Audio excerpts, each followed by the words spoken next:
What if the fastest way to remember who you actually are is to sail hundreds of miles away from everyone who thinks they already know? Solo cruising isn't just about doing your own thing or escaping group travel chaos, though that part is excellent. It's about stepping into an environment where you're free from assumptions, where you are free from roles and all the subtle expectations that shape who you should be on land. As someone who travels solo often and talks with solo cruisers across every ship, itinerary, and cruise line, there's a common theme I hear over and over. I came back from that cruise feeling like myself, but a version I hadn't met in years. This video explores why solo cruising is one of the most powerful identity resets available, the psychology behind it, and how the ocean helps you return home with clarity, confidence, and a sense of self you didn't even realize you'd been missing. I am the solo cruiser Wade Heath, and if you feel like my reporting and perspective bring you any sort of value, I would encourage you to subscribe to the channel and ensure that like button is firmly pressed. Join the community over at Solo Cruise Travel on Facebook. Here we go. Kicking things off with escaping the roles you play on land. On land, you're many things to many people. A coworker, a friend, problem solver, parent, partner, planner, emotional support hotline, therapist, hey, can you just check this real quick type of person. Even if you love those roles, they shape your daily behavior, and often, without you noticing, your identity. When you step onto a cruise ship alone, all those roles stay on the pier. Suddenly, you're the person who decides when to rest. You're the person who chooses curiosity over obligation. You're the person who isn't weighed down by expectations. You're the person who gets to breathe again. You're not defined by anyone else's needs, which makes space for you to remember your very own. We continue with becoming a neutral version of yourself. One of the most overlooked psychological benefits of solo cruising is entering a space where nobody has a preloaded story about you. Nobody knows what your job is. Nobody knows whether you're introverted or extroverted. Nobody knows whether you're single. Nobody knows how responsible or chaotic you normally are. Nobody knows who you've been for the last 10, 20, or 40 years. You get to be neutral.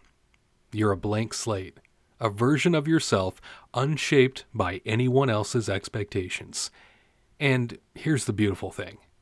When you're not busy performing who you've always been, you get to explore who you're becoming.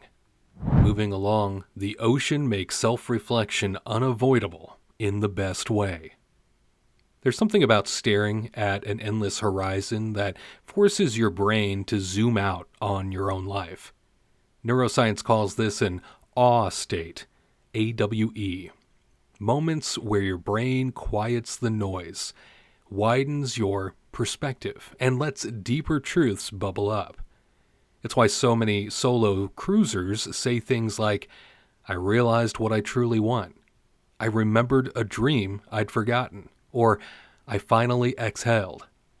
You've heard me say that on videos of the past, where once I get out to sea 10 minutes beyond our sail away, I breathe again. And it's why cruising can be so addicting. It's because the ocean is honest. It shows you where you're holding tension you didn't know you were carrying. It gives you permission to reevaluate without guilt. Next, you have space to question what still fits. On land, life tends to run on autopilot, doesn't it? The same routines, the same circles, same patterns, the same pressures over and over again. But on a solo cruise, you see yourself and your life from the outside. Meals taste different when you choose them. Schedules feel lighter when you pick them. The quiet can become clarity. You start asking questions like, Do I actually enjoy the things I do every day? What parts of my life energize me? What parts drain me? Who am I when nobody needs anything from me? Those answers, they lead directly to identity reset territory, the kind that sticks. And on a similar note, you rediscover interests and curiosities.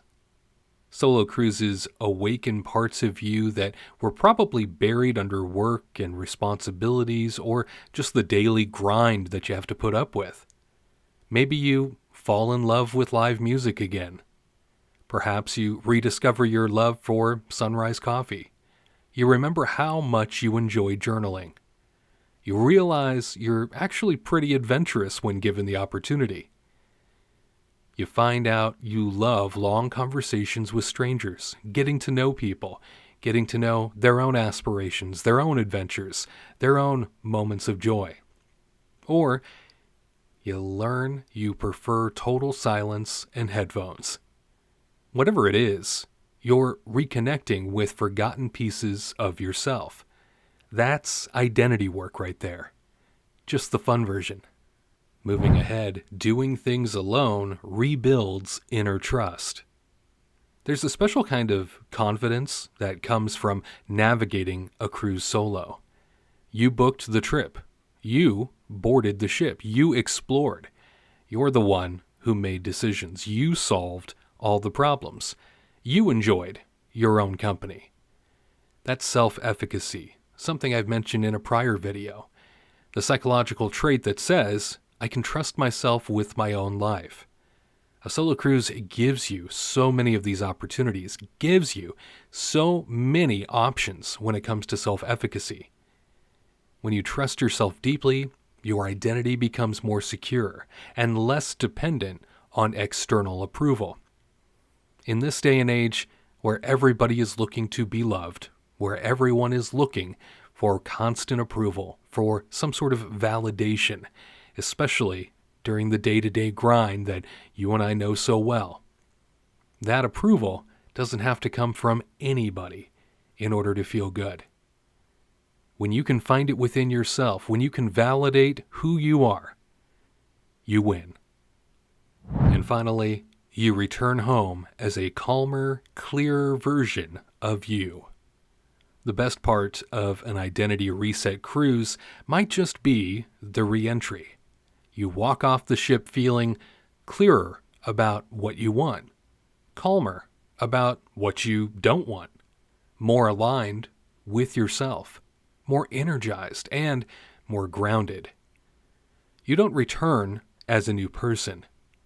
You return as the real person within, the one that's been hiding, the one that's been buried under expectations and routines and pressure and all of the noise. Cruising gives you so much room to find that person buried under all of that, the version of you that actually breathes again. This is why taking a solo cruise isn't just about getting away from it all for a while. It's about getting away from it all long enough so that you can return a completely different person or a better version of you that you know exists, that you know is out there. You just need to find it. Taking a cruise alone, it isn't about isolating yourself. It's about rediscovering yourself. About letting the ocean peel away everything that isn't you, so the parts that matter can rise back to the surface. Don't you deserve that? Isn't that who you are? If you've been feeling stuck or drained or even overwhelmed, and I get it, there's so much to be overwhelmed by nowadays. Or maybe like life has been happening to you instead of from you. Well, then a solo cruise may be exactly the reset button you've been craving. And the best part? You don't need a plan, just a boarding pass, just a little bit of courage, and the willingness to meet the version of yourself that's waiting out at sea. Look, there's something profoundly empowering about choosing to step out onto a ship alone. It's a declaration that's subtle but strong, that you're ready to reclaim your story, even if you don't know exactly how it will unfold. When the world feels heavy or directionless, where everybody's divided and no one can agree on anything, the simple act of sailing away reminds you that you can still choose movement. You can choose curiosity. You can still choose yourself. And sometimes that's all a reset really is, choosing yourself again. When you're out there on the open water, watching the horizon stretch wider than your worries, you start to realize how many chapters in your life are still unwritten. The ocean has a way of whispering, "You're not done yet."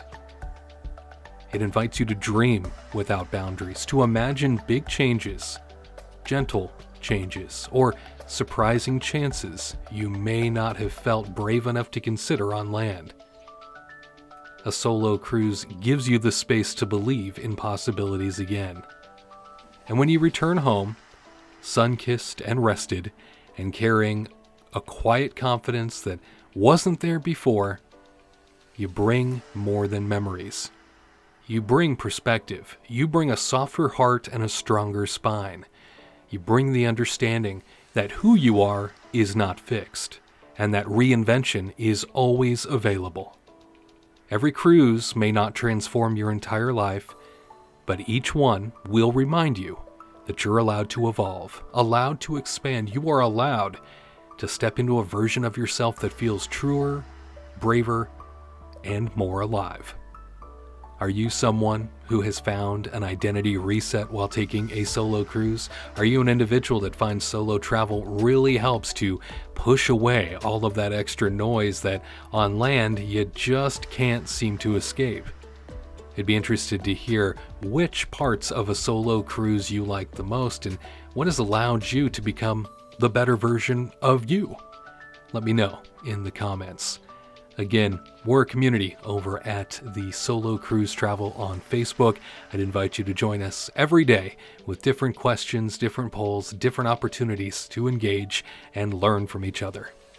And for an amazing solo cruise on the lap of luxury inside the Yacht Club on MSC Seashore, I want you to check out the video on the right, or for other solo cruiser introspection tips and tricks, check out that video on the left. I'm the solo cruiser Wade Heath. We'll see you next time.